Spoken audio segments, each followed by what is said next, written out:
Hello and welcome. This is part 5 in a series about the Enneagram. This is an introduction to the Enneagram. You'll find other videos, 1 through 4 previous videos. So this is session 5. And today we're going to talk about the heart types. So these are types 2, 3, and 4.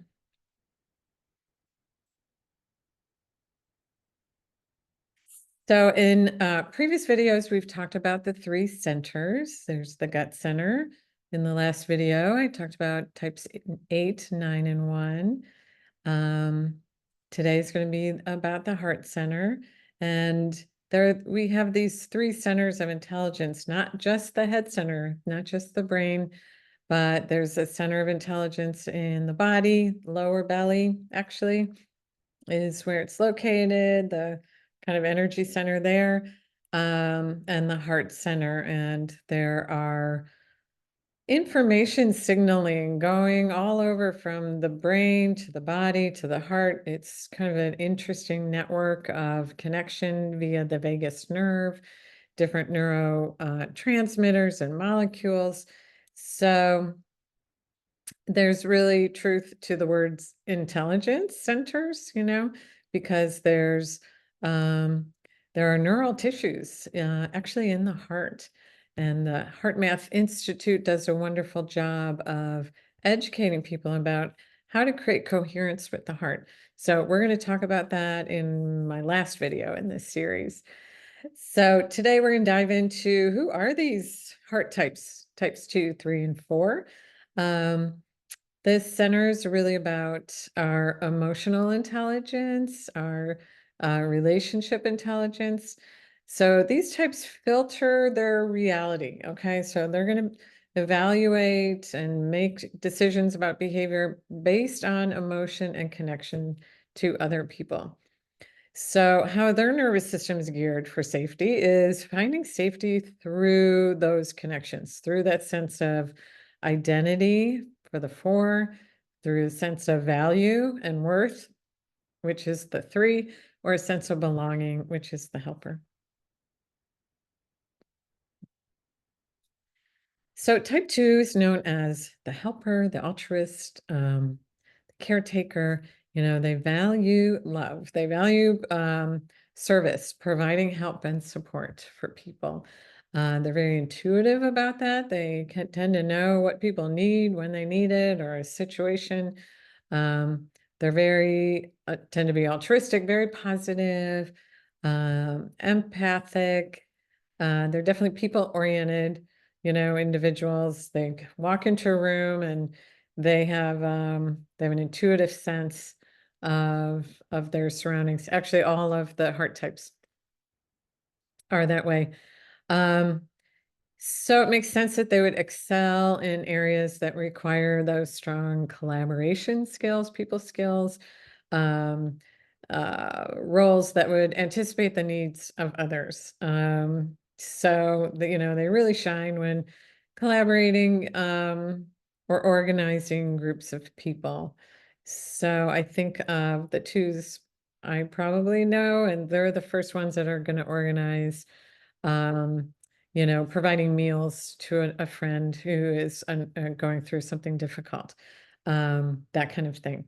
So their essence quality really is that altruism, and they inspire other people to service as well. So, but what the ego does, right? The ego grabs on to that essence quality and can distort it or just hang on to it of like, that's who I am. So the identity becomes, I am helpful. That's the whole thing, is their focus then is on other people's needs. So guess what the blind spot is? Their own needs. And in order to do that, the defense mechanism is called repression. So under stress, this can look like having way too many commitments, giving to a point of exhaustion. They ignore their own signals, they need a break, they need whatever. They will put that aside and because they're already committed to doing something. So this can get them in trouble when they do stop movement and doing, they tend to just collapse. It's like a freeze response. Um, and what's driving this is a fear of loss of connection, you know? So in their early years, they must have been natural helpers and they got a lot of positive feedback and equated that connection and love and approval with this necessity to be helpful. So they can tend towards people pleasing in a way of sometimes shape shifting themselves. We'll see this in the 3 too, to be what other people, want them to be or to fit into a group. So the balance here is really about owning their own needs and sharing that love, right? Turning that love that's been focused outwards inward. It's quite a journey. Okay, so type 3 is known as the achiever. Um, there are also other patterns with this is the motivator, the role model. Um, They are extremely productive, organized. They know how to get stuff done. They're really good. They're like super effective. Um, they don't have to try. They just can apply themselves and they just naturally know how to get stuff done and do it well. So they're really committed and loyal. They can be very outgoing, playful, giving. At their best, they truly are that role model for other people. They can be motivational speakers and have leadership positions and um, so they're really great at all those things. So that's what they excel at. So their essence quality is that efficacy. It's that inspired action. It's a lot of people struggle with how do I bring my gifts into the world or how do I get stuff done? Well, they just do it effortlessly. So again, I suspect in childhood, this was a natural inclination. They got approval, whether it's getting good grades or organizing a closet for mom or just being able to get stuff done. They got a lot of external validation for that. So then the ego fixates on, I am successful. So then the natural focus of attention is going to be on what do I need to get done, because then that's going to make me feel accomplished and that will make me feel good. So then naturally the blind spot that's going to follow is failure, and authentic feelings. A lot of 3s talk about, I don't have time to feel my feelings, it's going to slow me down. Because this drive, I can't fail, because I set out to do something. So it's this mix of I'm avoiding failure, and the natural consequence of that is also going to be avoiding my authentic feelings. So the defense mechanism for the 3 is called identification. So they get really identified with the roles that they play. So 3s are very image conscious. They dress the part. They they're also very intuitive. They can read a room, they can read an organization and just know exactly, the leadership style or ways of communicating or being. So they can shapeshift and in order to fit in with the group. So when we do that over time, repeatedly, we really lose our own identity. So it's this disconnection from their feelings, disconnection from their authentic self. So under stress, all of that can catch up to the 3 and they can lose focus. They They can get preoccupied with busy work, kind of losing their direction when they're too ambitious. Obviously, it can lead to workaholism and burnout. Um, and there can be a competitive edge because they fear the failure so much, and they've wrapped success and achievement in with their sense of value, you know? And so that can catch up to the 3. And so spending time alone and um, getting in touch with their true feelings and rest and, you know, that those kinds of activities can really help balance the 3. Okay, we're going to talk more about that on the last episode, just different ways to balance for each type. Okay, so the 4s are known as the individualist, or the creative or the artist. 4s value and they're really good at creativity, aesthetics. They really value being authentic. So you can see how this could be an opposite of the 3. And so they love deep conversations. They love art that has a deep meaning. Um, they are very introspective, can be extremely sensitive, and very self-aware. So, no surprise, they excel at being creative, innovative. They're really good at design, naturally self-expressive. They want to stand out too. They have a natural flair for creative dressing, expression.